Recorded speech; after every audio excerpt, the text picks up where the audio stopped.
আজকের পর্বে স্বাগত। চলুন আজ একটা দারুণ কাজের ইংরেজি শব্দ শিখে ফেলি। আচ্ছা, পড়তে বসলে ফোনটা কি খুব বিরক্ত করে? এটা কিন্তু আমাদের প্রায় সবারই সমস্যা। এই সমস্যার সমাধান হলো এসইউ করা, মানে কোনো ভালো কারণে ইচ্ছা করে কিছু এড়িয়ে চলা। এর উচ্চারণটা কিন্তু বেশ সোজা, এস চিউ। চলুন তো আর একবার বলা যাক, এস চিউ। এসইউ হলো একটা ভার্ব, মানে এটা একটা কাজ। কোনো একটা বড় লক্ষ্যের জন্য কিছু এড়িয়ে চলাই হলো এসইউ করা।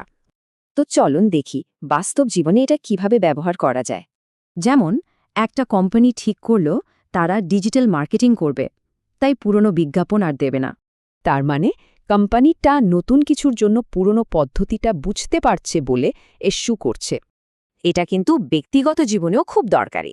যেমন কেউ হয়তো তার লক্ষ্য পূরণের জন্য নেগেটিভ চিন্তা এসইউ করছে, অর্থাৎ নিজের স্বপ্ন সত্যি করার জন্য সে সব খারাপ চিন্তা থেকে ইচ্ছা করে দূরে থাকছে।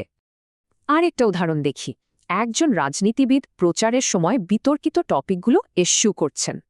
কারণটা কি? কারণ তিনি ভোটারদের রাগাতে চান না, তাই ইচ্ছেকৃতভাবে ওইসব টপিক এড়িয়ে যাচ্ছেন। শব্দটা যাতে একদম মনে গেঁথে যায়, সেজন্য রিনার একটা ছোট্ট গল্প শোনা যাক। কেমন? রিনা সায়েন্স ফেয়ারে জিততে চেয়েছিল, তাই মেলার আগ পর্যন্ত সে ভিডিও দেখা এসকিউ করল, আর ফল, সে ফার্স্ট প্রাইজ পেল। দেখলেন তো, রিনা তার লক্ষ্যের জন্য একটা ডিস্ট্র্যাকশনকে এসইউ করেছে। এটাই হলো আসল কথা। এবার ভাবার পালা, নিজের লক্ষ্যে পৌঁছানোর জন্য আমরা কি এসু করতে পারি।